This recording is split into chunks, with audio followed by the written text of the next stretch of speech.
Dalam gelombang kontroversi dan perubahan besar yang mengguncang Malaysia, tindakan hukum terkini terhadap mantan Perdana Menteri Najib Razak telah memicu kemarahan dan perhatian publik. Sebuah saga korupsi besar yang melibatkan dana 1 Malaysia Development BHD, 1 MDB, dan pelibatan elit politik dalam kejahatan keuangan menguak ketidakberesan tata kelola negara. Dalam sorotan ini, kita akan menjelajahi dampaknya terhadap perekonomian, tata kelola publik, dan arah politik masa depan Malaysia. Tersebar kemarahan luas terkait pengurangan masa tahanan dan denda bagi mantan Perdana Menteri Najib Razak, salah satu arsitek, bersama dengan Lau Taik-jo yang masih buron di China, dari dana berdaulat 1 Malaysia Development Berhad sebagai ketuanya, menyetujui penyelewengan dana sebagai Menteri Keuangan dan Perdana Menteri. Najib menolak mengakui kesalahannya, tidak menunjukkan penyesalan, hanya menjalani 17 bulan dari hukuman penjara 12 tahunnya, dan memiliki 4 kasus yang masih berlanjut di pengadilan atas tuduhan penyalahgunaan kekuasaan, pencucian uang, dan pengkhianatan terhadap kepercayaan. Dana tersebut runtuh pada tahun 2016, meninggalkan pemerintah Malaysia dengan utang yang dijamin sebesar 2,4 miliar dolar. Perdana Menteri saat ini, Anwar Ibrahim, yang dengan nyaman meninggalkan Dewan Gerasi beberapa bulan sebelum keputusan ini dan mengklaim tidak terlibat di dalamnya, menekankan pemberantasan korupsi sebagai prioritas pemerintahannya. Dia memberikan pidato publik dengan keras berjanji untuk menjatuhkan elit berpriviles yang memanfaatkan kekuasaan politik untuk mencuri miliaran. Penahanan Najib Razak menimbulkan harapan nasional untuk sistem peradilan yang berintegritas, yang sebelumnya telah dikompromikan oleh Mahathir. Tengku Maimun Tuan Mat, Ketua Mahkamah Agung Malaysia ke-10, berdiri teguh melawan intimidasi politik oleh pendukung Najib, untuk segera mengirim pencuri itu ke penjara. Meskipun keputusan Dewan Gerasi pada tanggal 29 Januari pemerintah terus mengulur waktu, meminta semua pihak untuk menunggu pengumuman resmi. Akhirnya, pada tanggal 2 Februari pengumuman itu dilakukan. Masa tahanan dipangkas dari 12 tahun menjadi 6, dan denda dikurangi sebesar 76%, dari RM210 juta, 44,4 juta dolar, menjadi RM50 juta. Baik Perdana Menteri, Menteri Komunikasi, Menteri Dalam Negeri, maupun Menteri Wilayah Persekutuan, anggota Dewan Gerasi, tidak berani mengadakan konferensi pers. Ini adalah kekacauan selama 4 hari, dalam masalah yang sangat menarik perhatian nasional dan investor asing. Seiring dengan meluasnya reaksi marah dan kecaman, Anwar mendorong semua pihak untuk menghormati proses gerasi. Pertanyaannya adalah apakah Dewan Gerasi sendiri melanggar protokol mengenai kelayakan dasar. Untuk memenuhi syarat mendapatkan gerasi, menurut konvensi, narapidana harus mengakui kesalahannya, menunjukkan penyesalan, menjalani sepertiga masa tahanan, dan tidak memiliki kasus yang masih berlanjut. Najib yang merupakan penjahat, bahkan tidak memenuhi syarat-syarat tersebut, malah diangkat melampaui antrian gerasi.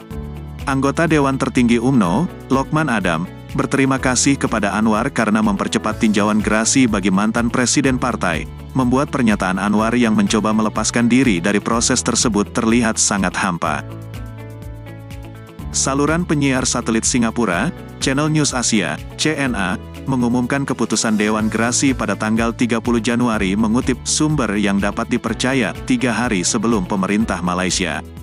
CNA memiliki jangkauan regional, yang berarti negara tetangga dan pemerintahan diberitahu beberapa hari sebelum warga negaranya sendiri. Mengingat sejarah hubungan yang tegang antara dua negara tersebut, CNA pasti memiliki sumber yang tak terbantahkan, untuk dengan begitu berani menyiarkan informasi yang sangat rahasia sebelum pemerintah Malaysia. Wartawan dan media Malaysia merasa kesal karena kalah dalam berita utama di tanah air mereka, dibantu oleh sumber-sumber yang berwenang. Menteri Komunikasi Fahmi Fadzil membantah bahwa dirinya adalah sumber bocor. Dia adalah salah satu Menteri Pakatan Harapan yang lebih mudah didekati, dengan senyum ramah dan gaya santainya. Wartawan memiliki hubungan yang rumit dengan Fahmi, yang mengancam dengan serbuan polisi dan penyelidikan terhadap laporan yang dianggapnya memalukan bagi bosnya dan pemerintah. Hukum berita palsu menambahkan bahaya perangkap hukum bagi wartawan investigatif yang menjalankan tugas mereka. Apakah Najib akan diwajibkan untuk mengembalikan semua yang telah dicurinya? Dana yang tampaknya tak terbatas untuk membayar tim hukum mahal selama 7 tahun persidangan, hanya bisa berasal dari perampokan 1 MDB-nya, bukan dari gajinya yang sebesar Rp78.000 per bulan. Ironi tertinggi dari pencuri menggunakan dana negara yang dicuri untuk menantang negara, tampaknya hilang pada pemerintah. Keberanian itu menunjukkan budaya impunitas dari elit politik yang dipercayakan dengan kunci kas negara. Politisi elit secara harfiah dapat lepas dari hukuman. Konstruksi sosial feodal masyarakat Melayu dan ketaatan bawaannya, memberikan penghormatan yang patuh kepada yang bertitel. Tak seorang pun membocorkan informasi mengenai perampok politik. Polisi menyelidiki para pemberi informasi. Beberapa pembunuhan insidental juga menunggu penutupan hukum. Penahanan Najib mengguncang kelas politik hingga akarnya. Kesalahan Najib adalah tertangkap, bukan dalam mencuri. Para pengikut setianya kesal melihat perampok tingkat tinggi lainnya berkeliaran bebas, sementara patron mereka dipenjara. UMNO diusir pada pemilihan umum 2018, dan Jaksa Agung yang teguh dan kompeten memulihkan secara hukum dana yang dicuri. Departemen Kehakiman Amerika Serikat menyelidiki 1MDB karena menyalahgunakan lembaga keuangan AS, dan menghukum mereka yang bisa ditangkap, yang memberikan bukti material berharga bagi pihak Malaysia untuk melanjutkan.